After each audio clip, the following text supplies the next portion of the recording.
Hi, I'm here with Susanne Friend, Tim Mann of Friendly Aquaponics, and I've got a couple questions for him. What year did you guys really hear about aquaponics? You heard about it back in the 80s, yeah? I read a journal in 1993 that was published in 1987. That's when I first heard about it, 1993. And what really moved you 4 years ago to UVI, University of Virgin Islands?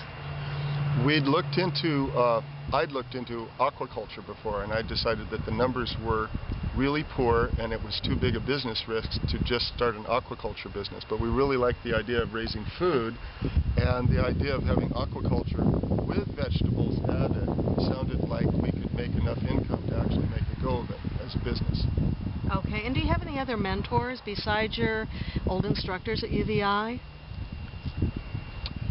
No, we've never studied anywhere else, really. Yeah. Okay. No, we really, to a large degree, had to make this up as we went along. And our biggest mentors right now, I would have to say, are our students. The people who come to our training with a fresh perspective and minds that are open, say things at every single training that absolutely transform our business, because we also do our best to keep our minds open and to listen.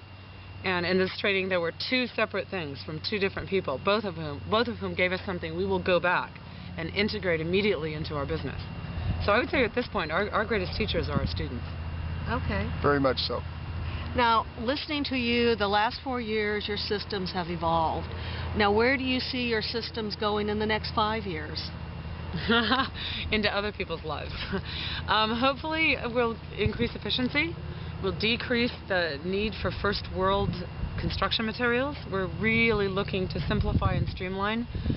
We still very much have a first world system, and we're very interested in turning that into a viable third world country system, especially looking for available materials so that people who are in Ghana, who know what's available there, things are used very differently in Ghana than they're used in the United States. So what we might find if we go to our junkyard wouldn't be in a not that there's really junkyards in Ghana, because everything is used and reused.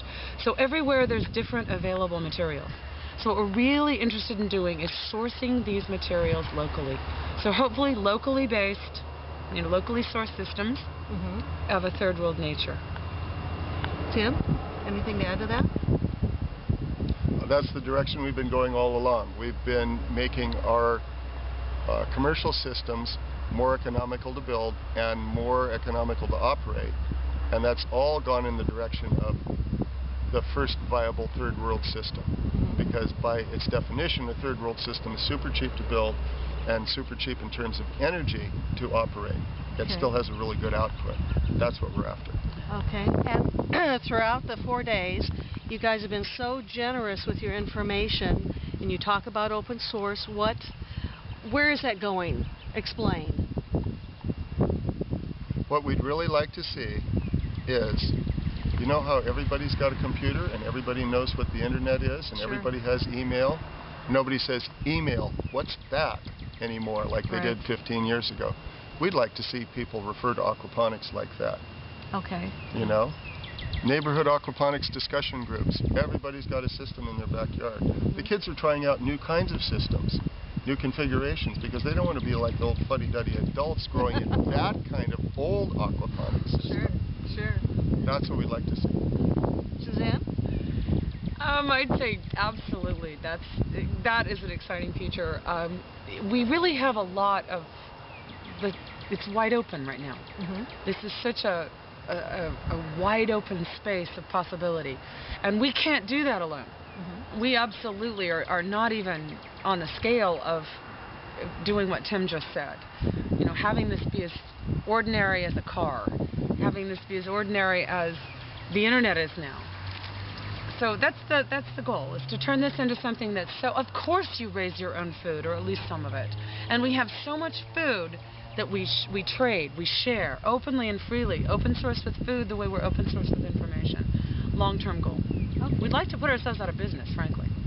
That's our goal. Well, that's not super, but it's a wonderful wonderful idea. Okay, thanks guys. You bet. Thank you so much. Thank you.